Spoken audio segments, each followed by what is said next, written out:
And it is time to get raw. It is time to get down. It is time for the RAWDOWN, the #1 source for all things WWE right here at the Turnbuckle Tavern. I am your host, Young Anthony, and I am joined with my co-host, the MVP Marco, and J-Bone of Coming Down the Aisle, the RAWDOWN champion J-Bone for that matter. We're all back together once again. Reunited, and it feels so good. Yeah. So how was everyone's weeks? I had an interesting week. Yeah, me too. Marco had a good week. We'll start with you, Marco. How was your week? Oh no, everything's good over here. I mean, Yeah. No dogs dying.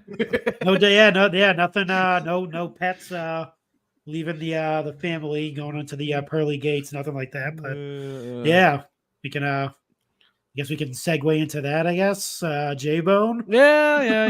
It's part of life.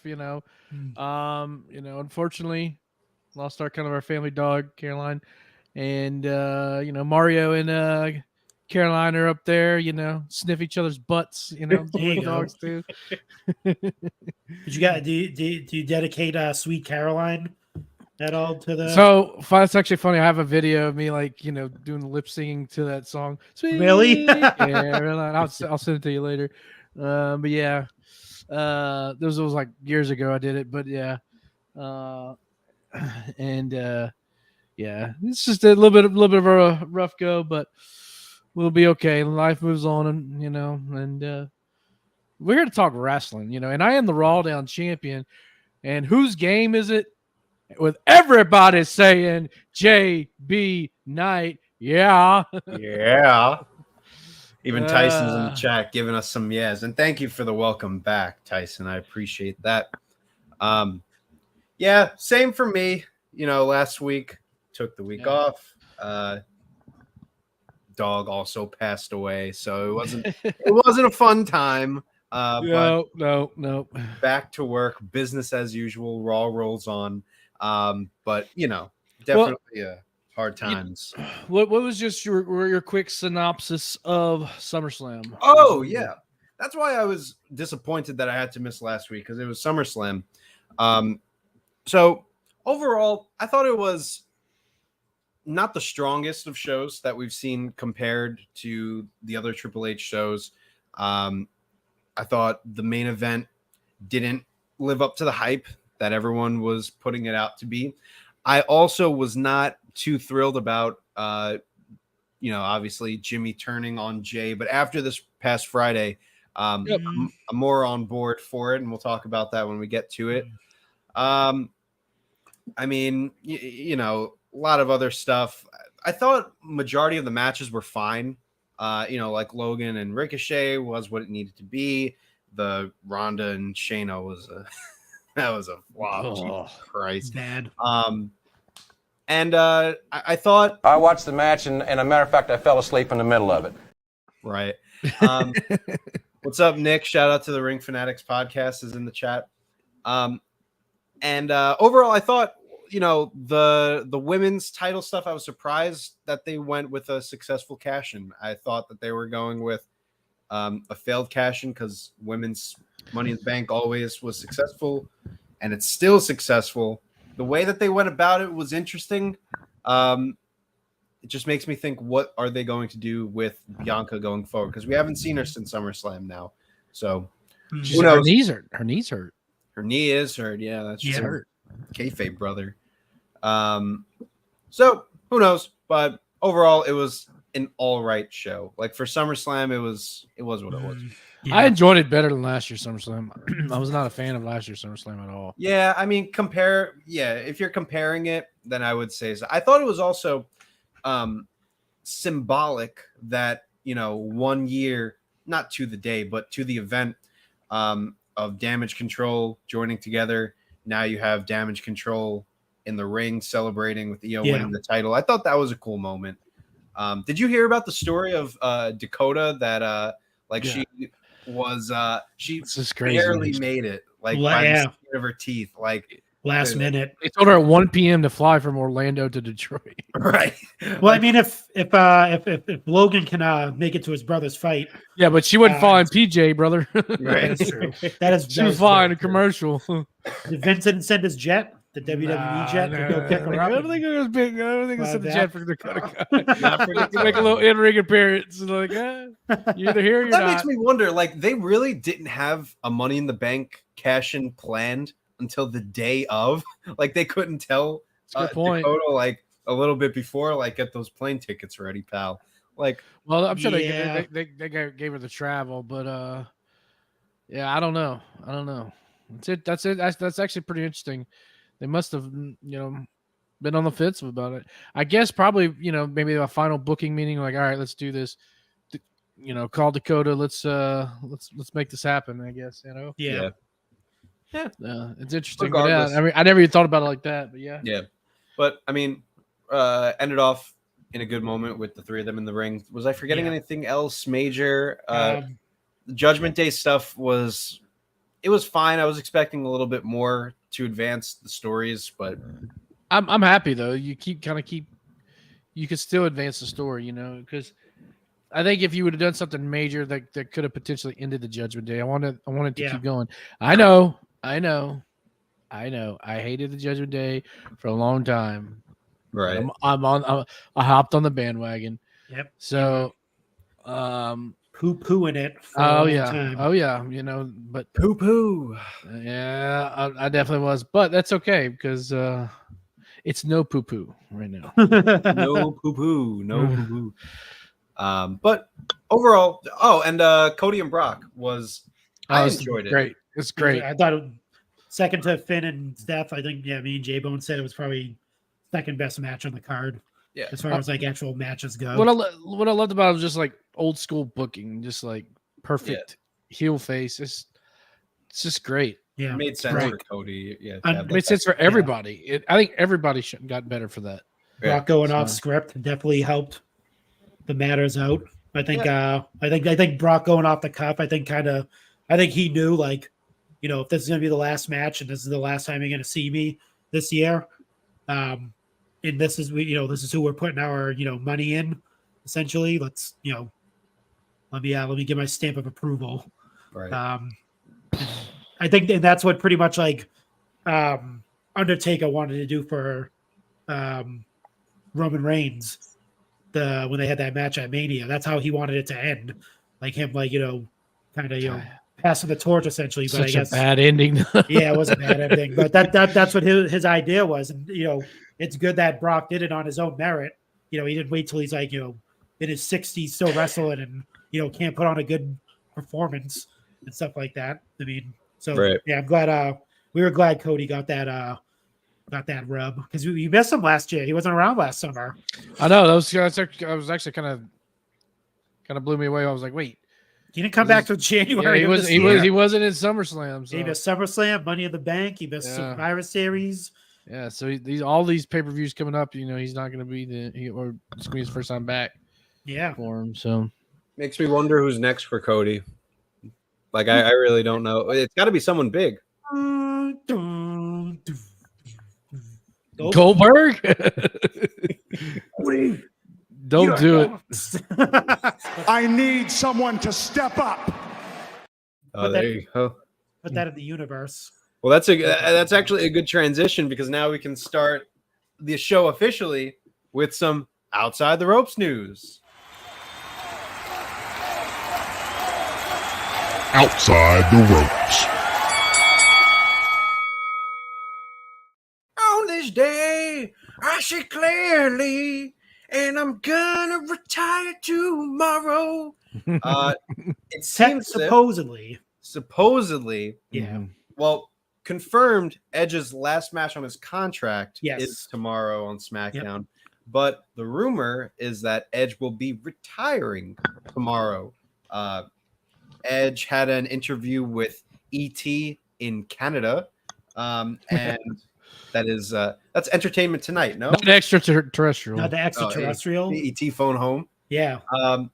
And he basically said that tomorrow is the last match on his contract, and he is really, really 100% not sure if he is going to retire, which means he's going to retire tomorrow.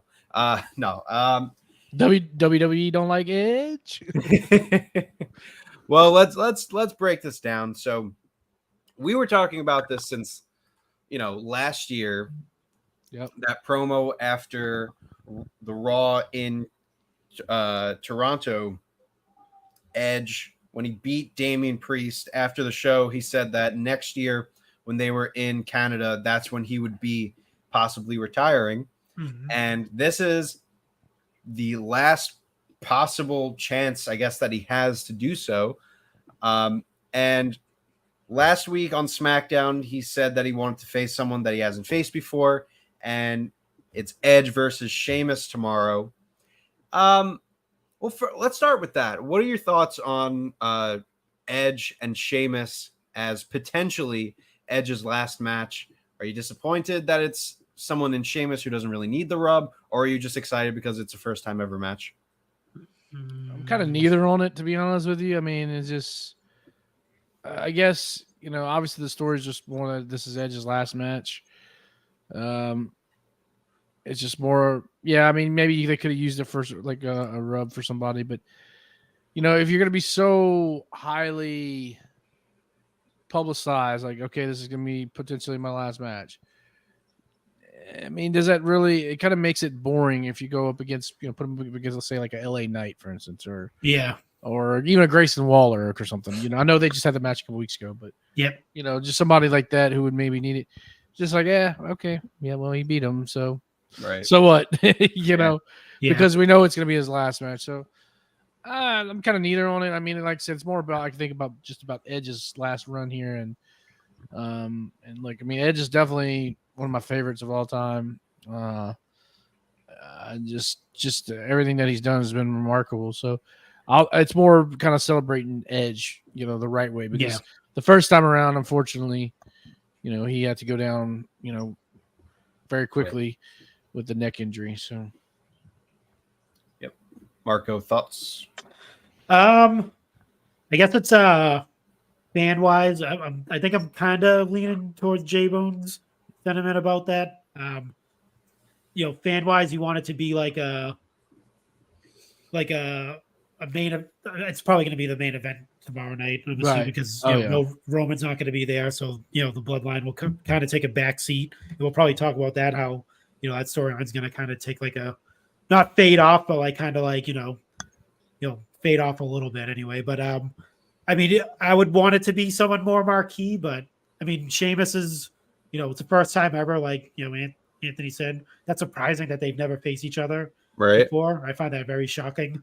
So that's pretty cool. The only thing I would hope is that they give them the time for the match. Like the last maybe 45 to 30 minutes. I mean, obviously you have commercials, so you want to kind of fit that in there. You don't want it to be like 20 minutes of, and then it's like a 10-minute match, and then that's pretty much it. I kind of I'm hoping they get enough time for it. Being it his last match is going to be kind of like a celebration tomorrow. So it's a celebration, bitches. Yeah, like it's kind of bittersweet in the sense where if it is his last match, that stinks, but also if it is his last match, his opponent kind of you want it to be like J-Bone said, kind of like a bigger name. Not that Sheamus isn't, but kind of throw an AJ in there. Maybe AJ has some time, or like to kind of redeem themselves for that Mania match, if anything. I can't really think of anyone else on the SmackDown roster that that he would face, kind of like a marquee type of thing. But I don't know. Well, we'll see. But I'm hoping. Well, we'll see what happens if he is retiring, which I hope he isn't. that maybe he'll do one last run, show up in AEW, team up with Christian. But well, who knows what his loyalty is with, the WWE and Vince McMahon? Is that does he just go like Undertaker and ride off into the sunset and not field any of those options at all? So I love that. Maybe if you go up against Christian. Yeah. My God, it's Adam in the Dynamite Zone. Section Hardcastle. To your point about giving them time, I mean, they give Seth Rollins Judgment Day 6-man tags 30 minutes every Raw. So, I mean, they got to have at least 30 minutes to give Edge and Sheamus. So, I'm sure that'll be fine. Two major things stand out to me when I hear that tomorrow might be Edge's last match. Number one is that they really just dropped the ball. If it is like, his last run, they dropped the ball putting it just as Sheamus as his last match, but his last run. Yeah. I mean, the last time he fought was obviously Grayson Waller. And then the last time before that was Finn at Mania. Mm-hmm. Oh, no, I'm sorry. The triple threat match. There you go. I'm already forgetting. For the World Heavyweight title contendership. Yeah, that's right. And then before that was Finn. Before that was the mixed tag. And then he was in the Rumble for like 90 seconds. So that has been 2023 for Edge. His last year wrestling. WWE Triple H don't like Edge. They don't like Edge. We kind of talked about this before. We've talked about the mistreatment of like legends. The legacy. Yep. Yeah. Right. Legacy WWE has always done that, really. Yeah, but there's a fine line where you can cross where it's, honoring the legends and still allowing them to, put over talent or just not utilizing them whatsoever. And in the segments that they are used, they're just non-factors. And that's what you're really getting for Triple H's booking of legends here. Brock Lesnar has become an exception with this Cody feud. I know we were talking about him when we were talking about that whole point. But, Cena, Edge, I mean, different guys like that you would expect to get a little bit more out of the time that they have are not. Which leads me to the second point. I mean, well, to stay on the first point real quick, you would think that there's so many people that aren't doing much, just, or either aren't in major stories or just aren't being on TV, that are good talent that you can have just a few one-on-one matches. I'm not talking about like storylines, rivalries, just random one-on-one matches with Edge, like Edge and Shelton Benjamin, Edge and Chad Gable, guys that aren't used that much who could use a good match with Edge just to put Edge on the show. I mean, he's like, I enjoy destroying lives. I mean, I don't know, but I know Vince hasn't been there. Yeah, maybe if Vince was there, he'd be treating Edge well. But the second point that I had is, I mentioned it before, depending on when Edge's contract is up, I don't know. This is his last match on his contract, so I don't know if that means after SmackDown he will be a free agent. I don't know how this works, but if it's up in the next 2 weeks, Edge and Christian at All In. Pretty cool. I mean, they're already doing Crash TV with the card anyway, so might as well just throw it in there. Well, they haven't announced anything for Luchasaurus, have they? It's just well, it'll be at All Out. It's Luchasaurus. All Out, yeah. Luchasaurus versus Darby Allin, and that's where that's going, because Darby Allin's gonna be also tied up with Swerve at All In the week before. So so that leads me to think that maybe they're holding out on having maybe a TNT title match at All In so that they could use Christian instead. You have Christian and fighting at All In, Luchasaurus fighting it All Out. I don't know.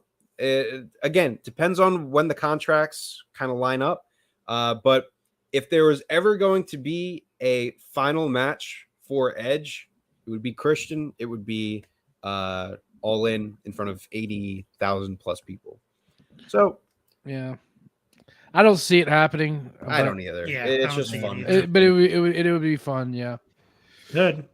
Tony likes Adam Copeland. I mean, Tony's booking like Vince Russo in the Good Attitude Era, so God. we'll see what happens. That was a horrific Dynamite. Yeah.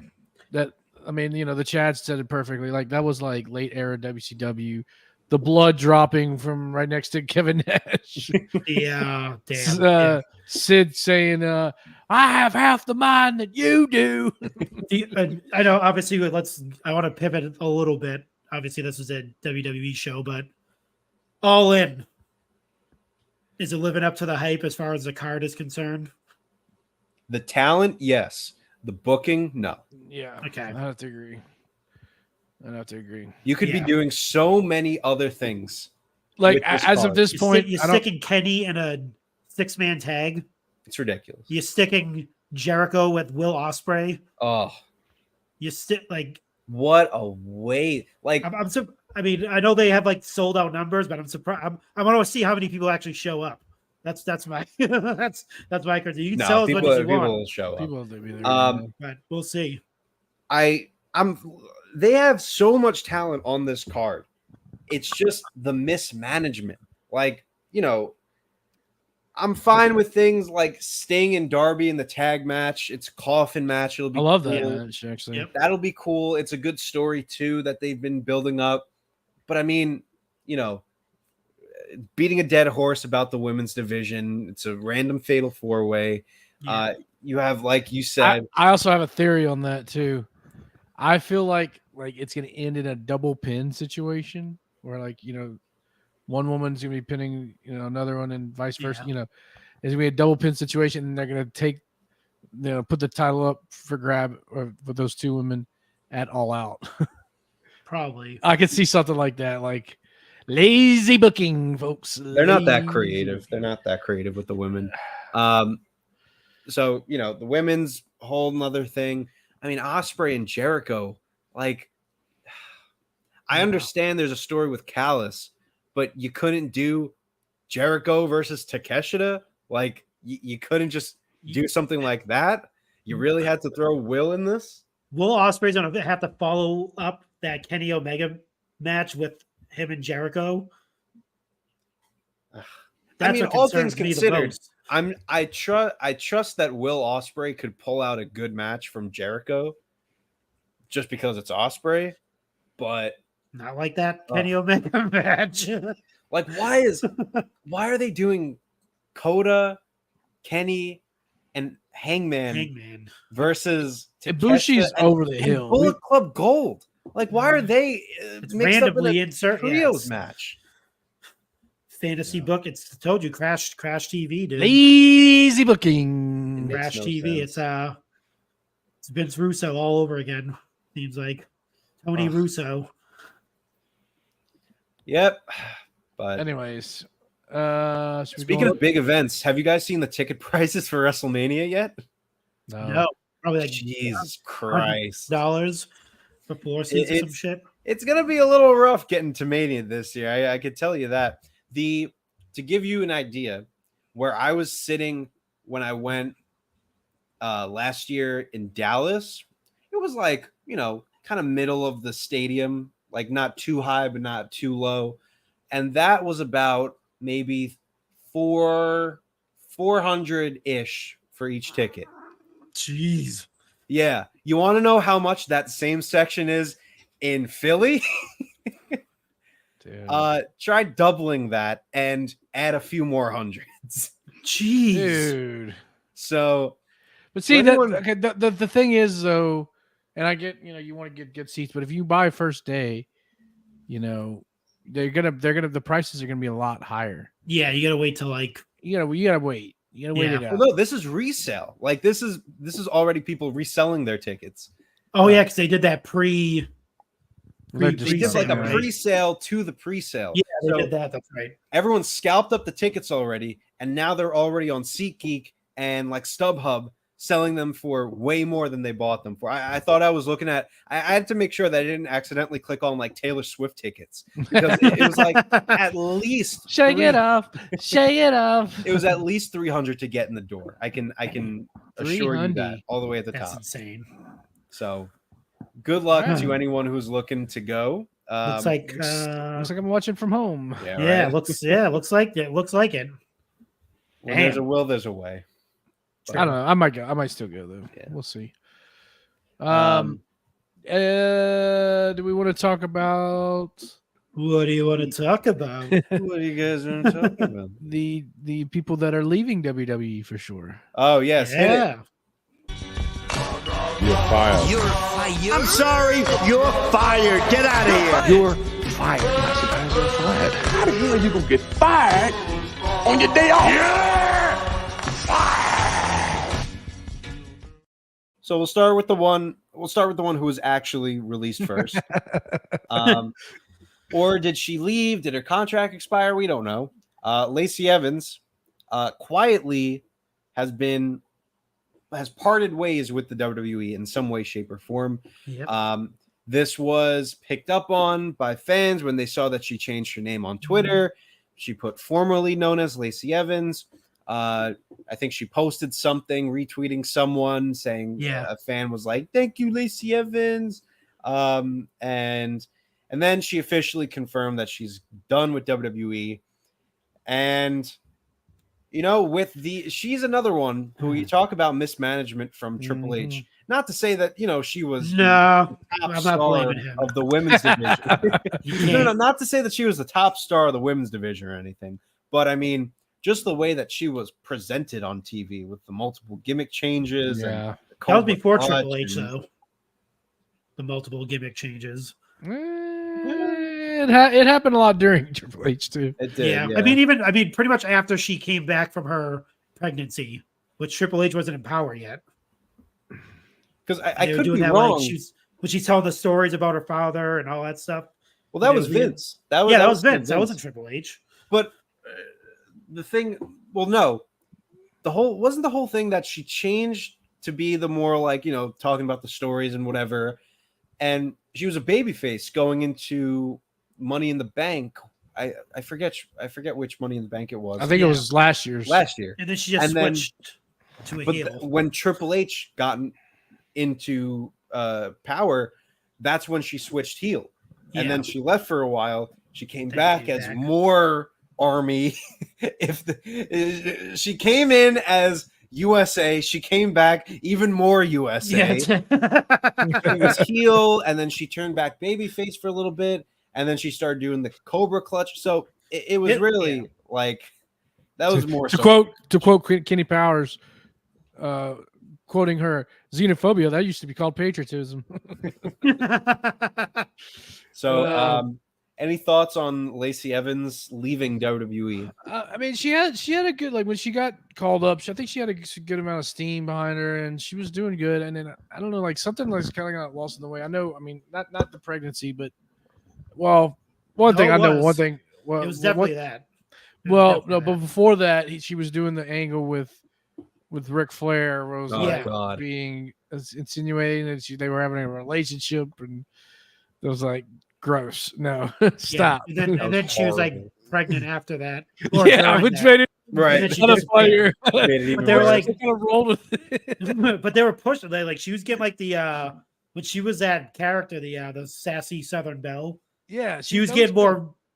But like they should have just kept her that way. Like why Yeah. did she want to come back when she left like that whole time and then come back as like a serious character? Just come back as that and then maybe transition into what she wants to do. So like come back as a sassy Southern Belle and then like kind of like here like peel away from that and then move into the this is really me type of whatever, however that gimmick Right. went. But Right. yeah, I think it was like I obviously I'm joking, but it was all everyone's pretty much fault in that sense. Everyone dropped the ball.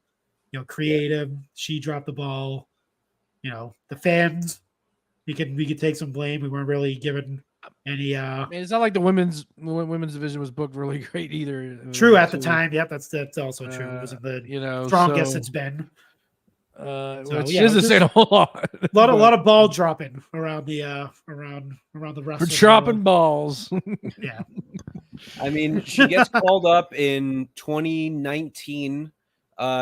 She wasn't really doing much when she like first initially got called up. She was doing that thing where she would like walk out to the crowd do the spin. You know, her theme would play. It was like the Fandango. Yeah. It was a Fandango gimmick. It was like she wasn't going to wrestle in front of the Nasties. She did it at Mania that year. That she came out and she didn't do anything. And people popped too when she walked out, and then she just left. Right. And then she gets the feud with Becky. You know, which was pretty good. Yeah, it was a good feud. That was all right. Like, it was good. That gimmick was probably her best work, like that time period. Yep. Because you know, she wasn't really doing anything in NXT. You know, she never really got like a big. I don't think she ever got like a takeover match. Like it was, she was doing the good character work down there, and then that gets brought up to the main roster. She gets pushed immediately, and then you know, after the like first initial run with like, you know, fighting Becky and doing like the mixed tag match with Corbin at Extreme Rules and Seth, like after that, like that was really it for her. Like, I mean, they put her in a storyline with Charlotte, which is arguably the biggest women's star there. So like there was like an inching towards like pushing her in a certain direction. As far as good stuff, I mean, good stuff. Yeah. I mean, you have to give it time to grow and that kind of thing. You know, we didn't get to see where the storyline went because she ended up leaving because of her pregnancy. So we didn't like. Yeah. We seen like the beginning stages of it, and then just Ric Flair knocked her up. Yeah, and then that was it. And then woo! There was no finish to it. I mean, there was a finish. Ric Flair finished. Well, we didn't get a finish. You can't be first, but you can be next. Woo! She even, if you remember, she turned face for a little bit during the like the pandemic era, fighting Bayley for like the SmackDown title. I mean, I'm surprised she never really got a title, like not even tag or no Strizap for Lacey. No Strizap. So I have a Strizap. She had softball. She was playing softball, just like Sid. Well, now what does she do? She's in. She owns like a coffee place. Yeah, she's like a farmer. She's like. I don't know anything about their shoot lives. Coffee shops. I don't pay attention to shoot lives. Those are boring. They're working a shoot. Yeah. If you see like her social media, like it's like it seemed like she was doing more outside of WWE than inside. Anyway, so like Anthony mentioned, like opening coffee shops, doing a lot of like building and carpentry and farming and all that stuff. So it was like. Maybe, maybe that's why. Maybe she just didn't get a push. I watched the match, and as a matter of fact, I fell asleep in the middle of it. Yeah, I think, like I said, I think it was just a failure all around the board on every part in that sense. Like, I don't know. A piece of news, backtracking a little bit to AEW. No. Apparently, no, this is actually pretty good news. Chainsaw Massacre match? Chainsaw Massacre. AEW got over $100,000 in sponsorships for that one spot. That's not enough.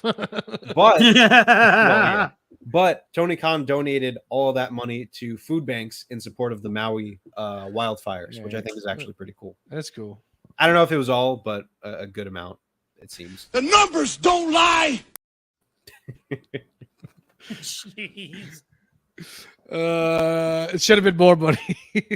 He should reach into his pocket and donate more money. Yeah, for allowing that shit in his dad's pocket too, as well. Yeah. More money, please. More money. Are we going to talk about the other wrestler who dipped from WWE this week? Quit live on TV, dude. The exodus of Jey Uso. Jey Uso has left the building, ladies and gentlemen. So let me ask you guys. What did that take a turn? Were you expecting that to happen? No, I don't think anyone was expecting. And if you say you were, you're an effing liar. Fucking There's no way you're expecting Jey Uso to say I'm out of the WWE and then proceed to walk through the crowd and leave. I think the best part about that too was the fact that he was holding up twos instead of the ones. He was like deuces, ooses, deuces, deuces. I loved it. Tyson says that his contract was up this month. Now, who? Jay's? Yes, I didn't know that. Yeah, apparently legit. So I did a quick Facebook look because I was actually trying to see what Lacey Evans was doing post WWE. But I came across a post that might shoot down any predictions that we have as far as this Jay storyline. But figured I would throw this out there. and this is from Wrestle Trends. Everybody just loves an wrestling opinion- trends. Yeah, I know. They're trending in wrestling. I would hope so. They're trending and trending. This is really just an opinion piece, but I mean, what it comes down to, what they're saying is the WWE is currently touring in Canada, and the Usos aren't allowed in Canada because of the legal reasons. They were in Montreal. Apparently, there was like a special permission and just recently for Calgary. That's what I'm reading. But they can't go into Toronto, mainly Jimmy, from the past DUIs. Ooh, okay. So I don't know if that's legit, but I mean, it sounds A city of Toronto can't bar somebody from entering into Canada. I mean, I don't know. There was apparently a special permission. Well, I guess it just means like all of Canada, they're going to be in Toronto, Calgary, which is where they had. I'm smelling Elimination bullshit on this. Chamber. Well, no, I remember the last the beginning of like the Sami Zayn bloodline run. They weren't in Canada on one of the episodes. Remember that episode was just it was Yeah, that Sami was like- and Roman it was, hanging out. It was it for was- that reason. It was in Montreal. It was They weren't allowed in. last August or something. But they've been to Montreal since then. They've been to Calgary. They were just in Calgary last week. That's true. That's true. I mean, So- who knows? I don't know how I'm spelling. I'm calling horse shit on this one. I mean, this is from Wrestle Trends, so who Yeah, knows? they're not trending in wrestling. maybe maybe he's going to the Indies. Maybe we're gonna see the So- we kind of joking on J Bone's post that he made. Oh yeah. So just, I mean, look, of course. So if you didn't see my post, I kind of made like a spoof graphic of him like being at GCW Homecoming, which is was it this weekend? Yeah, it's this weekend, I believe, right? So I mean, like if you were to do that, like put him, say, okay, like go out there and work the indies. I think that would be the number one spot for him to go, because like they have some type of relationship with GCW. So Yeah, I don't think it's a right. secret that they have something. I mean, at least maybe not a business relationship, but a personal relationship. I mean, we've seen Brett Lardell with Triple H and Stephanie in the past. So, I mean, that's why I kind of floated that idea. Ain't no way they're going to do anything where he's going to be all elite. So people just need to stop with that. Like, and I mean, I think even GCW, even though I have that, I think that's a far-fetched idea. But I think if you're to do something where he goes out and, he leaves WWE and goes out somewhere, that would be the spot to do. Personally, I think he just stays at home. Yeah, I mean, I've seen a bunch of different like theories of him, like like he kind of like you said, just travel in the Indies, and kind of recruiting members of his family to kind of like bring back to make like create like kind of like a new like an alternate bloodline, like a new bloodline, but with like him and like his cousins and like MLW and all that type of stuff, which I think that'd be actually pretty cool if they're gonna go that route, but obviously not gonna do that. Just to come back and like face against like a 3-on-3 like Jay and whoever versus Roman, Jimmy, and Solo. But it seems like Jimmy is not back with the bloodline. No. That's the other aspect of this. Well, I love the description of the reasoning that he did behind. it. Yeah, that he did it like on I his did own, it like for the J. merit. Yeah, I did it for the J. I did it for the family. No, but the other thing I seen too was something about him getting Jacob for 2, and then Umaga's son that's recently started wrestling, like bringing them back into the fold. He just started wrestling. Let the kid get groomed first. I know, right? breaking his boots.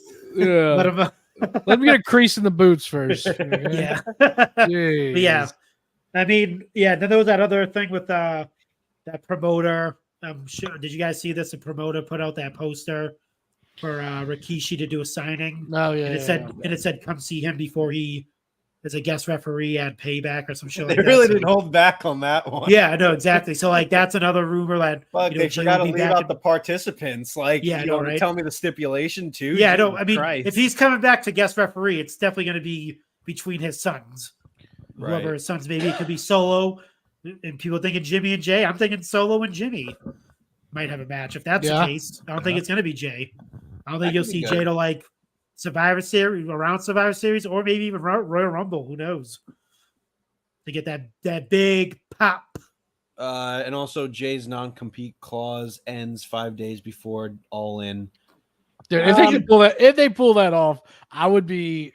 Wait. How does amazed. I thought you had a 90-day no compete clause after you. No, but if your his contract lapse, then Yeah, it's not like you're getting released. If you're released, you have a 90-day. yeah. But okay. But if your contract expires, okay. Wow, they're just fueling that speculation, huh? The whole I don't think it's happening. Yeah. As far as All In, I would love to see it happen, but I really don't think it's going to. Yeah, I mean, you're handing Jay Uso, who's one of your top stars, over to AEW just for a quick shot. I'm sure it would be like heavily like WWE is going to have some say in like what goes on and everything. Yeah, not even that, but like all right, hey, let's boost our competition even more. That's like McDonald's saying, hey, we're gonna let you, hey Burger King, we're gonna let you use Grimace for a little while. Yeah, you're just gonna give you Ronald. Yeah, we're just give you Ronald. He'll be a mascot. Just make sure you bring him back in good shape. We're just gonna give you the Big Mac. We'll just give you the Big Mac if you want. Do what you want with it, and everybody knows Whoppers are better than Big Macs. But dude, like hypothetically speaking, if Jay Uso ever shows up in AEW, guess who's all getting pay cuts? CM Punk, fucking MJF. Charles not Manson getting paid what he wants because all that money's gonna go to Jay, dude. Now would Jay Uso's bank accounts? Would Jay Uso's figures be peg warmers in AEW? Do you know how much a hissy fit CM Punk would throw if Jay Uso ever showed up in AEW? I don't like him. I don't want him here. Get him out of here. He's not allowed on my show. This is the He-Man Elite hating club. This is a Hangman haters club. Oh, what's next? Is Jay gonna want to jump in glass? Oh no.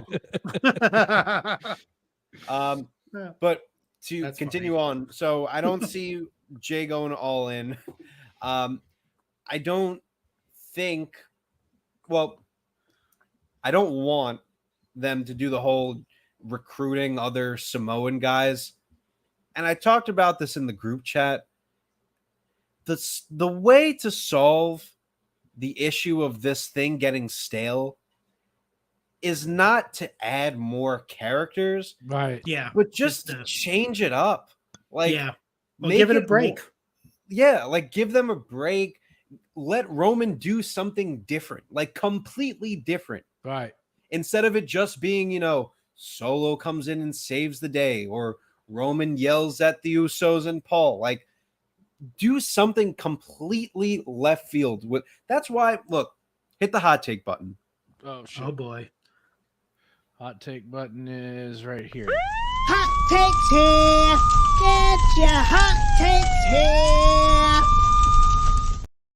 here. This opinion is not going to go over well, but in the same light of giving Roman something new to do that doesn't concern Jay, Jimmy, Solo, and Paul, have his next feud be Bray Wyatt, because they have history and it's something completely out of left field where Bray can it's not the perfect example, but that's what I'm trying to just get at.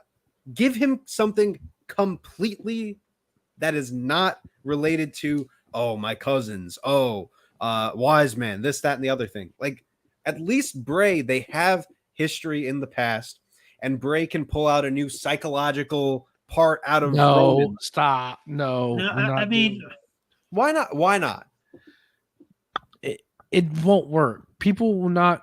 Bray has to come back. When he's come back, he needs to come back with guns blazing. Like, I agree. No more like Mr. Nice Guy or no rabbits, no QR codes, no rabbits, no QR codes, none of that shit. No Fiend, no Husky the Harris, whatever doll. No, I agree. Just come in here and just fucking destroy. And he's not going to be able to do that with Roman. Yeah. He needs to come back. If he comes back soon, he needs to come back and face Cody.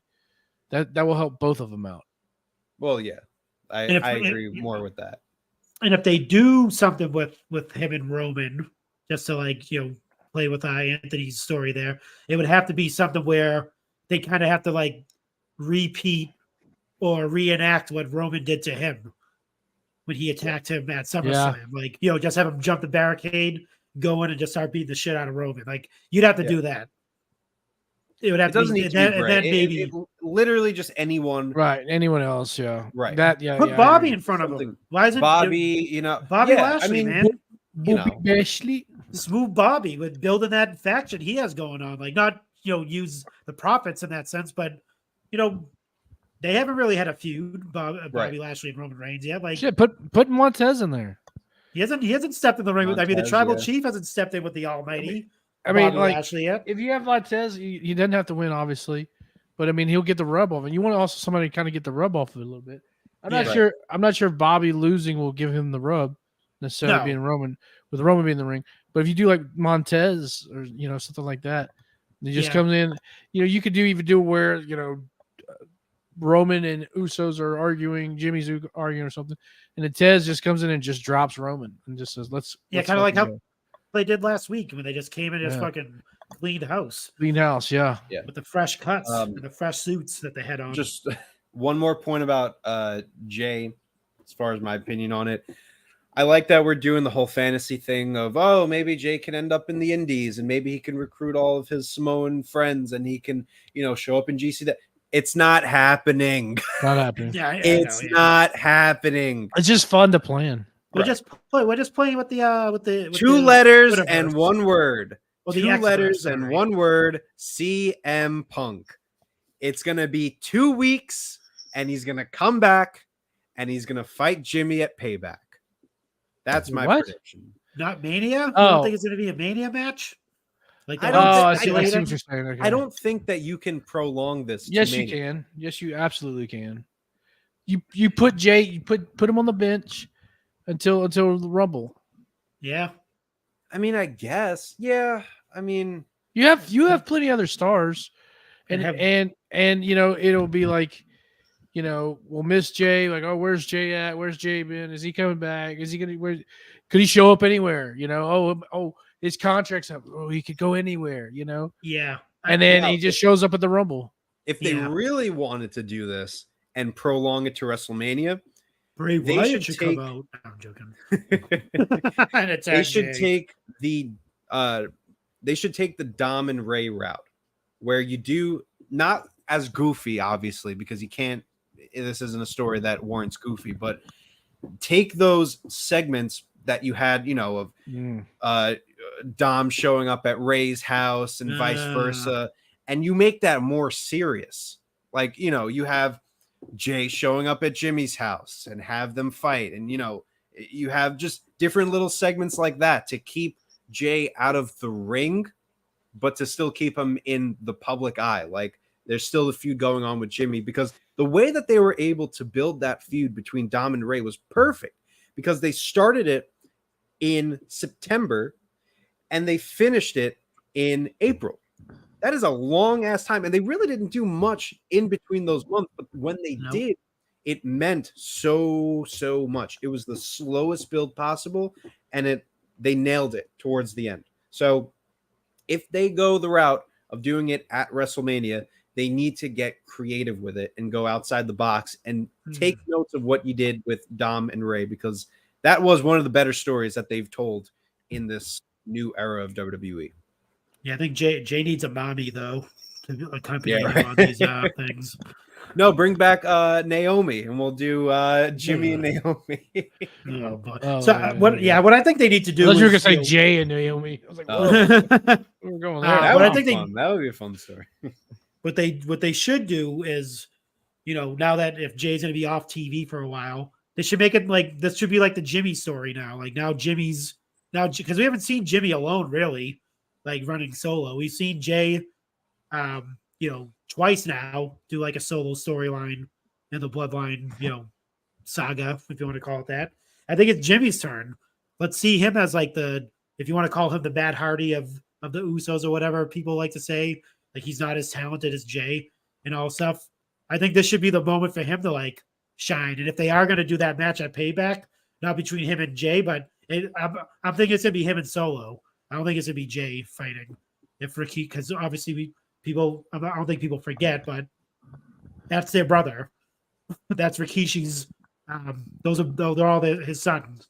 So he can still guest referee a match between his sons. It just won't be Jimmy and Jay. It'll be Jay and Solo. So that's what I think anyway. I think they should. I think Jimmy should get the shine for now, just to like establish him as like a solo, guy, because they haven't yet really. What did you think of the kind of tying it into SmackDown now? What did you think of the explanation that Jimmy gave as far as why he did I loved it. Yeah, Yep. he didn't want to see his brother. The tribal. It seems like I like how they make it the tribal chief, kind of like the. That's why. Remember we talked about the. There was like a dude from Marvel, like from that used to write for the Marvel movies. That's on the writers team for WWE. Mm-hmm. This is similar to like the storyline is almost like the Infinity Gauntlet. If you follow the first MCU Phase 1, and the power that can corrupt you by wielding that glove with the Infinity Stones on it. That's what they kind of. That's how I kind of related to the Ulafala. It shows your tribal chiefdom, like you're the head of the table. You're seen as the leader, but at the same time, it kind of corrupts you. It kind of makes you this person that you were never you weren't like that before. But once you don that necklace, it kind of takes over you. And I think that's where they're kind of like leaning towards, like, and Jimmy sees that because they both said, remember before like those matches happened, before they had that tag match with Roman and Solo, when they're like, I don't want to be tribal chief. Do you? No, I don't want to be tribal chief, but we know who does. And they looked at Solo. So they had that like, so just bringing that back, that's why Jimmy was like, they both knew back then, like, no, that's not a position we want to be in, because if it's going to make us like this dude, Roman, if it's going to make us anything like that, we don't want any parts of it. And I think that's like valid enough reason to kick your brother in the face and ruin his chances of winning. Not only that, but the fine line that they're really teetering is the championship. That's where they really didn't really explain, is like, yes, I see you didn't want your brother to become the tribal chief or whatever, but what about him being a WWE champion? Mm-hmm. That part they really didn't harp on, but who knows, they could come back to that at some point. But yeah, I liked it. I didn't hate it. I loved everyone poo-pooing it when they seen it happen, and everyone hated Jay and they wanted him to die, and why the bloodline storyline's ruined and it's all over, and they jumped the shark. People don't even know what that means, but people are just throwing out that term anyway. Shout out to I think it was Sam Bro from the Chick-fil-A show. Yeah, he said people don't even know what jumping the shark means. Yeah, I mean, jump the shark. Oh no! What it was is I can't remember who posted right now, but Sam Bro says, yeah, they also don't know what gaslighting means either. And I said, dude, you're jumping the shark with that one. And don't gaslight me, bro. Yeah. So yeah, all the jumping the shark and all that stuff. Let it simmer. The story, you've been captivated by this storyline for so long. Do you think they were just gonna shit it away? I mean, the match wasn't that great. Shit it away. Do you think they were just gonna write it off as something shitty? And no, they're gonna craft it. Well, hold on. We'll Let's be fair. Not that I'm expecting it, but recent WWE doesn't have the greatest track record of that. True. Of finishing finish the story. We need that drop. I need to finish the story. Yeah, this segment really it made me happy that I was not immediately turned away from the whole Jimmy and Jay thing. Like at the moment I was like, all right, is this just another turn for the sake of a turn? But the day after I was like, there's got to be a reason for it. Right. Like they're too smart to just do a turn for the sake of a turn in this type of story. Yeah. Like, I know we all shit on WWE for, they like their moments. They're all about moments. And, the whole, they don't stick the landing on stories all the time. I get it. The tavern chat was lighting it up about this story, and rightfully so in the moment, because it seemed like this was just another turn for the sake of a turn. Yeah. However, that's why you always have to wait for the Raw or SmackDown after a pay-per-view to truly decide if it was a good twist, plot turn, whatever it may be, because there's always an explanation. There is never a action without a reaction. You always need to wait for the effect after the cause. So after I heard, and I was really trying to wrap my brain around why Jimmy would have done this to Jay. Like, why would he turn back to Roman after all of this?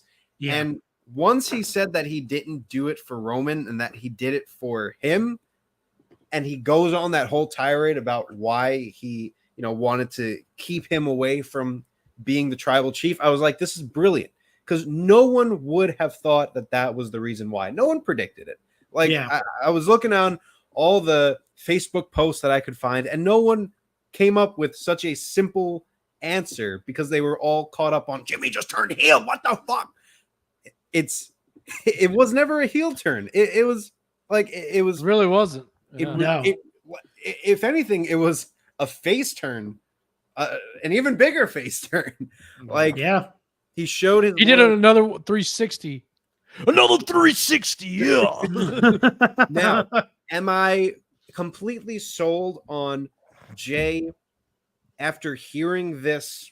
Like, after hearing all of this from Jimmy and then super kicking him again, am I sold on that? No, but that adds character development for Jay now, because even though Jimmy has gone on to say that he did it for Jay, maybe this is something in Jay's mind kind of turning, that, like, he doesn't need his brother's help anymore. He wants this Ula Fala, or he wants the championship. I think I was more like, because Jay was like, no, hit me, that was like, hey, this is my shot back. But he said, you know what, I'm out, I'm done, I'm leaving. Right. And I think there's gonna be stuff progressing with it. Maybe they are in the bottom of the third, I've seen people go, no. I've seen people go like Paul Heyman. Obviously you can't believe Paul Heyman. Sometimes that's what everyone says, and then they go, no, they're at the bottom. Rightfully of the so. He's like, people say, no, they're at the bottom of the eighth. He just doesn't want to. He just doesn't want to be. Yeah, like, I think I heard Mark Henry say that. That's funny. Yeah. I can't wait for the payback press conference where he goes, "We are at the top of the fourth." Yeah, I know, right? It's good day, sir. There is 2 outs left in the bottom of the third. It's 2 outs left. One man. At least we have Michael Cole calling this. At least we have Michael Cole calling this, and not Joe Buck. If we were at the bottom of the third and Joe Buck was calling this, did we talk about what do we think? Did we talk about the changes? The I don't think we did. The commentary changes. What do we KP couldn't cut it. Wade and Michael are perfect for Raw, and it makes watching Raw a lot easier. Yes, it does, definitely. Kevin Patrick and Corey Graves are. I can't listen to them. They're so unlistenable. Damn. Oh my god. Yeah, he's not a good lead color commentary guy. KP he could be in the future, but yeah, I think that's why they stuck Michael. He's got the charisma of a gray steak. He makes me miss Jimmy Smith. Remember Jimmy Smith? Oh yeah. Oh yeah. Miss Adnan Virk. Remember Adnan Virk? No, not Adnan. Not Adnan. Adnan Virk is doing baseball tonight on MLB. Is he really? Yeah. Baseball tonight. What was the other dude? Tonight. Yeah. That was on NXT for a little bit. Damn. Corey Graves. No, the one that Corey Graves said something on Twitter, and then he had a nervous breakdown. Mauro Ranallo. Dude, I wish he was back. I loved him. No, he's another one. Yeah, you don't like him? I'm good. I'm good. Yeah. Roshi! You didn't like Mamma Mia! Oh, I like that. He was trying too hard. Yeah. Yeah, I'm good. He's better than KP. good, Can we I'm agree with good. that? Yeah, well, Bring up I Vic mean, Joseph. What are we doing here? Like, I like I'm Vic sure Joseph. Yeah, Vic Joseph does not need to be stuck down in NXT for much longer. it's the next Michael Cole. That dude. Yeah, he has everything that you want Kevin Patrick to be. Just Yeah.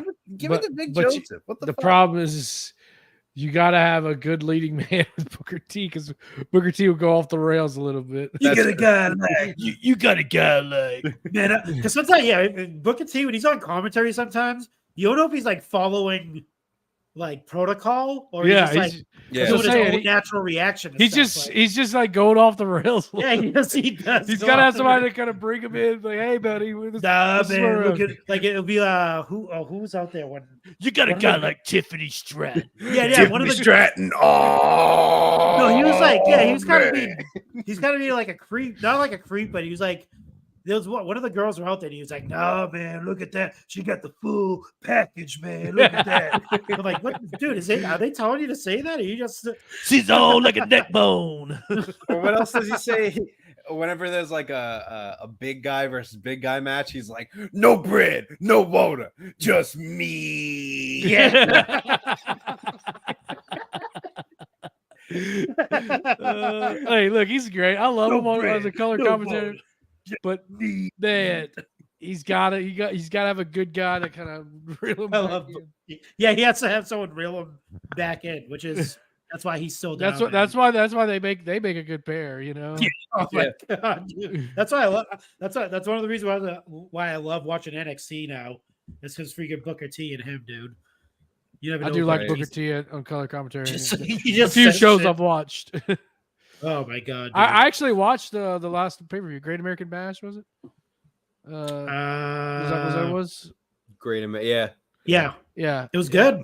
it was good. Actually, I had forgot about it. A buddy of mine who, he lives in Austin, and he like sent me a Snapchat, and it was like he was at the show. He's not a wrestling fan. I was like, "Whoa, you're there?" So who drug you there? He goes, I've been actually kind of getting back into it. Nice. he's NXT like- got him back into it. Well, Wow. Maybe. I think actually what it was is he was just watching like old Stone Cold videos, and he's like, "Man, I wonder when wrestling's coming back to town." and it just happened to be like the Great American Bash who bought tickets from it. So I haven't That's gotten awesome. an update of what he thought. So The best part of Booker T's commentary run Oh boy. was well, that was one of them. But when Michael Cole was talking about, I guess Jerry Lawler got attacked by someone on an episode of Raw, and Michael Cole's listing off all the things that he's suffering from, and then I don't know why, but he goes, and with all due respect, he is suffering from anal bleeding, and Booker just looks over at him and he goes, "What?" He takes his glasses off, but he does like to look over. What? Tell me Wow. you did not just say that. Oh, shucky, ducky, quack, quack. Oh my god, dude. Oh man. All right. Well, let's do a few quick comments on Raw, and I don't know if there's anything else that we really need to talk about, but Oh wait, before we leave NXT, they actually Mustafa Ali actually got to do his presidential candidate gimmick on NXT. yeah, So when he left, when he had that whole like thing where he was gonna leave the company and all that stuff, one of the things that he pitched was one of the promos that he wanted to do was like he was running for president, and like he was like a politician basically, and they shut that. They're like, "Yeah, we ain't doing that shit. You got to go out there and." well, what was because it? Donald Trump's You- their guy. That was the one where you're like, This "No, guy. you got to go out there and say who was it? Was it him that was going to say?" It was he was supposed to be in a storyline with the dude from Maximum Male Models. And they were oh gonna do something with, yeah. you know, we 9/11 know. and all that stuff. We know. Remember that? That's why he left. Whoa, yeah, You yeah, remember that? yeah. So, Yeah. but they actually went through with it. They actually did the promo. It was fucking awesome. He's getting like a lot of It praise was for cool. it. If you go on What social a media, great guy. people love it. So Good promo. I'd vote for Mustafa Ali. yeah, I might write him in on my ballot. to be because it's perfect because he's going for the North American Championship. So the whole campaign was why he should be the candidate for the North American Championship, which I thought it was I'm gonna write him That's out in him on ballot. How about you write Jesse the Body Ventura? I might do on that the on ballot? this year. Next year's thing. I might write Jesse. Why? What's it? What is it? Conspiracy. The Why? Green The Party. I'm down Go with the green. green. You know they're doing the chemtrails up in the sky. I was there. I caught seen this it. fish in the Gulf of Tonkin last year. It's a conspiracy. I was there. I've had firsthand accounts. Gorilla, you Shut don't up. know. You don't know Hulk Hogan. Shut up, sign a Legends deal and give us a figure, damn it. That's all we have to say about Jesse Oh, Ventura. now we're talking. Commentator Jesse Ventura. Let's fucking go. I would love Jesse Ventura back on commentary. Well, not nowadays. No. You know Yes, what, nowadays. Kevin Patrick? You want a good partner for Booker. Oh my god, dude. You got a guy like Jesse Ventura. He starts talking, and you don't know when he's gonna stop. Oh, man. Theo Vaughn. He was on Theo Vaughn. Theo Vaughn said he was like, dude, he just kept talking. I didn't know when we were gonna stop. Like, I couldn't get 2 words in.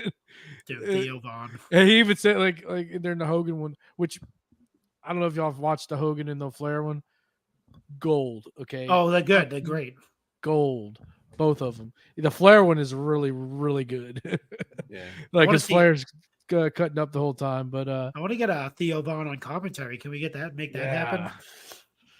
Hey Michael man, these Cole and Theo. motherfuckers are going crazy. I don't even know what's going on.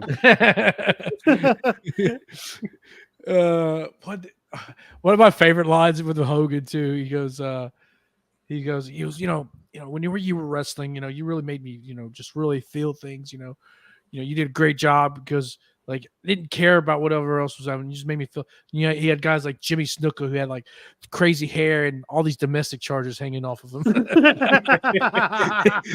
And fucking Hogan's like nose sells it. And he's like, what? It's great. Oh, God. Let's talk about Raw for a little bit. Nakamura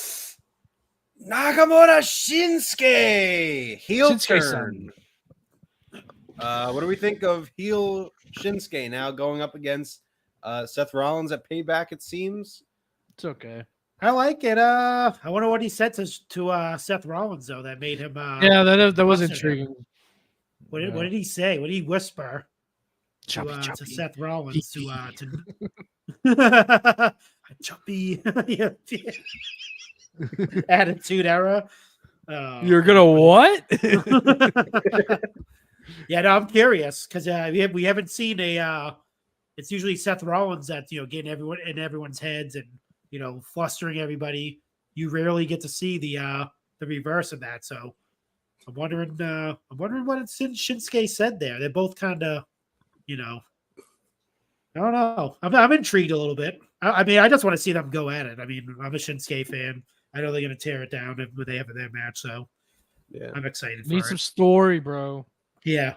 Well, maybe we'll find out what he said. Maybe like, in the interview, Seth Rollins will kind of allude to what, depending on what his demeanor is. So if he doesn't have his, dancing like out the, Right. whatever, and he's just like walking down, like kind of like how he was when he was the, what the hell was he called? Wearing the Croc boots. Yeah. No, what the hell was he? What was his gimmick during the pandemic? It was the Messiah. Messiah, yeah. Remember when he had that whole thing where he was just like didn't want to be the Messiah anymore, and he was just like, just walking down like, bare freaking hair all disheveled. Maybe like if we see that on Monday, then that whatever Shinsuke said really stuck to him. But What if he came out in plain clothes, like normal clothes? oh yeah, what if he comes? Yeah, that's true. What if he comes out in just t-shirt, jeans? Like a t-shirt and jeans. Yeah. Huh. God, That'd be interesting. give me the fucking pencil, why don't you? Gee, Yeah, but I'm like I said, I'm intrigued. I'm just glad Shinsuke's in the main event spot. I have a soft spot in my wrestling heart for Shinsuke. Yeah, me too. Glad he's a great guy. Yeah. So that segment was pretty good. What else happened? As long What as I else do don't you have wanna to talk see about? Seth Rollins in 6-man tags for the last Oh 30 my minutes, God. then I'll take anything. So Ugh. Shinsuke is welcome. Enough. What else happened on Raw? That's a good question. We have what Becky Trish double count out. That was weird. I thought was going to be the main event because it got pushed. Was not the I Right. don't main know event. what are they Like- doing with this? Like, Is it going to happen at Payback, do you think? Steel No. Cage? just I thought the steel cage fucking- was fucking wasn't it- ended already. You know, They really they've already fucked this up. they fucked it up I bad. think the steel cage is on Monday Night Raw, isn't it? No, they Did they didn't say? confirm that. They just Oh. said the next time you fight, it's going to be in a steel cage. I kind of feel like this. Gold right now. jacket, green jacket, who gives a shit? I just don't know why they're doing this. They this match should have been on SummerSlam. Yeah. 1000%. I think Yeah, they should've- like realize this too now that it should have been on SummerSlam, and they're like trying to fix it, but they can't. Should have You, the audience, are quite frankly tired of having your intelligence insulted. Your intelligence insulted. we should say. It's good guys and bad guys. Good Yeah, we need to get guys some, and the bad guy.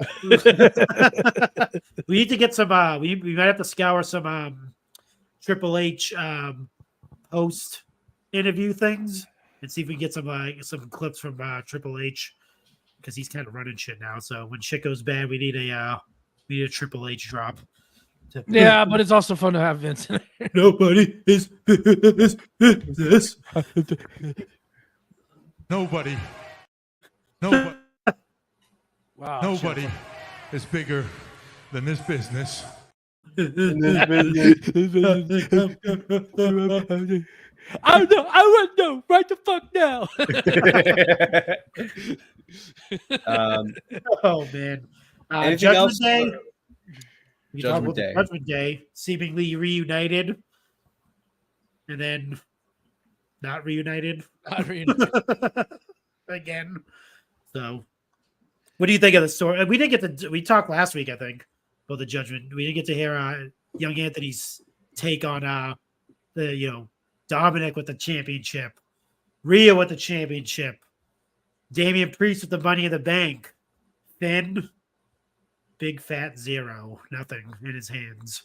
It's good. I kind of wish that they would just give a title to Finn.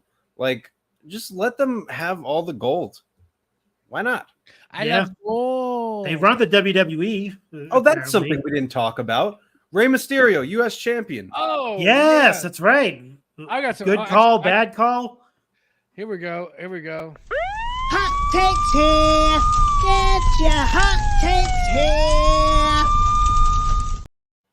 Glad you brought that up because I totally forgot. I absolutely hated this. Oh, Hated it. and why is Didn't that? like it. Okay, maybe hate strong. Don't like it. Severely don't like it. For one thing, obviously, like you're basically throwing theory to the trash. I know he was on the way down. I get it, but this like really cements it, and it's just like, dude, you like gotta shave your head or something. Like you gotta come back as somebody else. Like Ezekiel. yeah, I don't know, man. Like if I'm theory, I'm like really like panicking. Okay. Yeah. To be real. Okay. So, but only that, but he had this match with Cena and you did this with him. And I don't understand, like, why not just put it on Escobar? What does this do for Ray? What does this do for the title? I maybe it helps the title out a little bit. Well, you But- could have Escobar. Now, I don't know if they break up the LWO, but you could have Escobar beat Ray for the title. Yeah, that's and more yes. prestigious. Yes, but here's the thing: Escobar works as a babyface, Right. Yeah. and I know, like in NXT, he was a heel, but he really works as a babyface because if you look at the reactions he was getting when he was in the program with LA Knight, he was getting good positive reactions too. Yeah. Mhm. Yep. Like people don't forget about that because they just see the whole LA Knight stuff, right? But he was getting big reactions too. So, and of course, you also had the stuff with Bad Bunny and then the start of the LWO. So like if you start that feud, start like a competition type deal. I mean, this can't go well. I just don't know where you go from here. Who takes the title off of Ray? It's got to be. I mean, the only thing that really makes sense to me right now is LA Knight. That's the only thing that really makes sense to me. But really, I mean, it should have gone to Escobar, and you need to book LA Knight towards higher in the card. Yeah, I think what they're gonna. It could be. I mean, it's not going to be two things. These are my ideas anyway. Definitely, it could be Escobar. Him facing Escobar at some point, kind of like a friendly competition. Nothing, no heat. Nothing like they're going to break the LWO up or anything like that. The other thing they could be doing, which I haven't heard anything. This is just my idea. It's kind of like I'm not sure if they are going to do this. Kind of like how they did with the NXT Women's Tag Team Championships. Maybe they're looking at combining the two, the United States and the North American. And maybe Dominic and Ray might have another match I thought about that. To unify the titles. That's a possibility. It is interesting how they both have titles right now, and they're both, like mid card. But maybe what I'm thinking is, I'm not sure how they're going to do it, but just going back to Nick Khan's sentiments about NXT being that like third brand, and you obviously like the cross stuff that they're pretty much the Judgment Day's on NXT every week now, so it's pretty much all the way in. So what's the next step would be to combine those titles, since they're similar. They're both American titles. Mm-hmm. Or they just combine them, and now you have that one title that can kind of like bridge the gap between NXT and WWE. They kind of pull like double do. Like if Santos Escobar does win it down the line, he can head over to NXT and have matches with those guys and stuff. Now you're having like the veterans on the main roster still coming down to NXT and kind of helping the younger guys build those things. And well, I don't know. We'll see what happens. But I don't like the idea either. Yeah, I would J-Bone on that. Not a fan. I'm just not a fan of it. Austin should have kept it, and then they should have saved it for Escobar and Austin Theory at like Payback or some shit. Why couldn't you just put the title on LA Knight and have him beat Theory? See, I don't think for some reason I think that would have really killed Theory too. Yeah. So for some reason, I feel like LA Knight's gonna skip past the mid card title scene. I think so too. And he's going right to the main event scene. I don't think they want to put any he's honestly titles on him. He's my early Rumble winner pick right now. Yeah, I think it's gonna be yeah, it just seems like they're like Triple H kind of said, like they're kind of like letting it let it simmer, let the build happen with fans wanting him to be, because if you're a fan of LA Knight and you're the majority of people that want him to be like successful, do you want him to be successful in the mid card, or do you want him to be successful in the main event scene? Yeah, right. So I think that's what they're waiting for. Is to let it build, see how see if it's lasts. That's the other thing, because we kind of talked about this on the Chick-fil-A show last week. Is we really didn't talk about. Seth kind of said he's really not still buying the LA Knight thing. He thinks it's just like a flash in the pan with the catchphrases and the yas and the all that. Like he thinks that's like kind of like a it's going to be like here today, gone tomorrow type deal. So I don't think so. I think that's kind of like the sentiments a little bit still with WWE. Or I shouldn't say some people in the WWE, shouldn't say all of them. Yeah, I think they're just saving him for the main event scene, dude. I think he's just going to bypass the mid card. Yeah, I think mid card will do anything. If you do a mid card title, it's got to be the IC title. Yeah, it can't be. He has to take down Gunther. Yeah, that's pretty much what. Walter. Yeah, he can't just beat Austin Theory, and then what do you do? Down Walter. Yeah, he's just walking around with the title. Yeah, if he takes down Imperium, has a feud with them, and does that, then and that wouldn't hurt Gunther. Like it's either right now it's Gunther, LA Knight for my early Rumble picks. Yeah. So. Yeah, because that spot, that Roman spot, save for Cody. We don't know Right. how it's gonna work now, but it's gonna Elimination go its Chamber. way. Yeah, Yep. Cody. LA Knight's my early pick for the Andre the Giant Memorial Battle Royal. So me and J-Bone are kind of on the same wavelength. Damn. Wow. Damn. Are you in the area of him just being a flash in the pan? Is that what you're going? No, with? I don't think so. I didn't really think of that.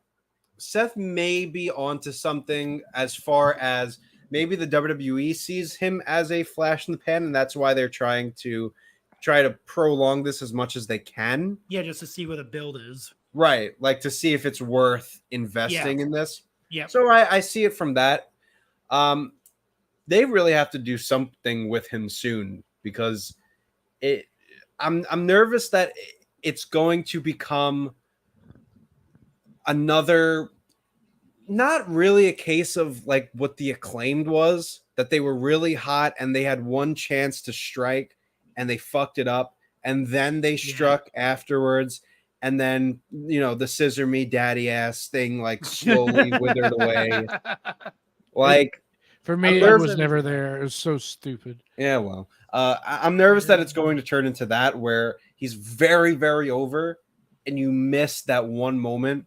Because there have been a few moments now that you could have theoretically put him over.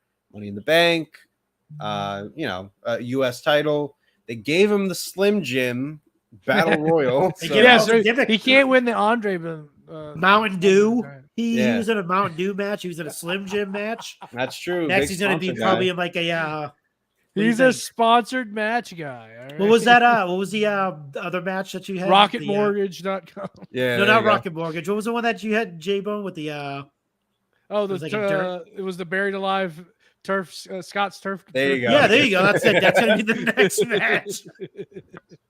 Who knows? Maybe they'll do a Texas Chainsaw Massacre match with LA They Knight. might do that. You never know. I don't know. We'll see. My God, Michael, I gotta be on that You call like- for this one, Michael. It's a Texas bull rap.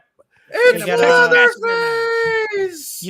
season 3 of Chucky is coming out, and they promote that because it's Sci-Fi and USA Network. Oh my Maybe god! they're gonna do like a I can see Chucky the match. segments already. I can see LA Knight. October Chucky and LA Knight. I could fucking see it already. Yeah, Mark my words. And that's how his career ended. Yeah, I don't know. I don't know. But here's what's killing it for me. They're calling it the Yeah movement. Yeah, I hate in it. conjunction with the Yes movement, I which hate is it. two I hate totally different things. Hate The Yes it. movement was like an organic thing with like the fans wanting, Daniel Bryan. He missed out on the Royal Rumble, and he's. I mean, this was kind of a Well, it's- organic thing too, though. But I still, but it's too not a different. movement. No, yeah. The Yeah movement. Come on, dude. Like it's This not, is a movement. and I think I kind of poo-pooed moments. I'm not a moments guy. Is that a hot take or no? Sure, why not? Hot takes here. Get your hot takes here.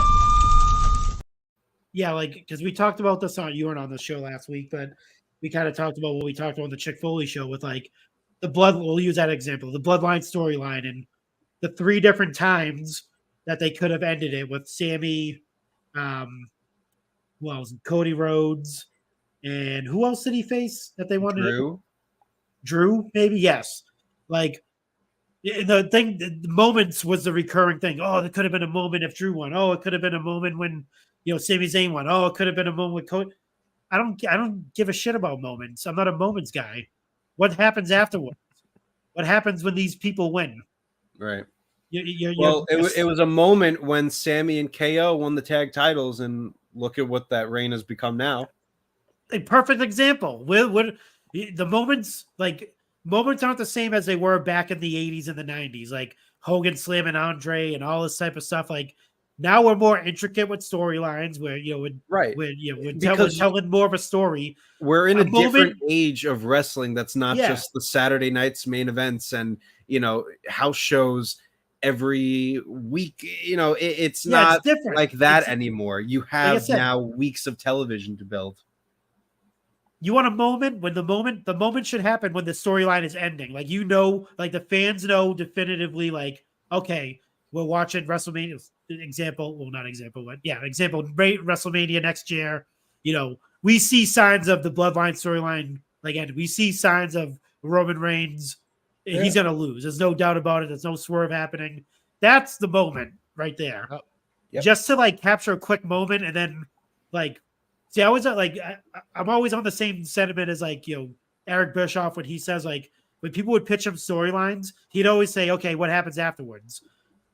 What happens after this happens? What's the next 6 months look like? Yep. What's the rest of the year look like after this match? And if you can't say anything, if you can't come up with a storyline, not that obviously we're all writers, but if you can't think of anything after that, then what's the I don't well, I mean you two. I mean, of course, all three of us. We're great storytellers.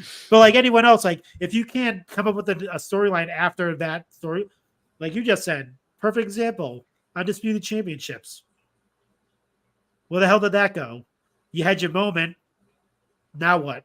There's nothing happened afterwards. So F moments. I'm not a moments guy, sorry. Enough to get me to the boiling point, yeah! Yeah. You can this is a moment. No. We need to sorry, have that Michael as a Cole. drop. None of that. No moments on my side. Yeah. All in a moment with you. Yeah. Yep. Anything else?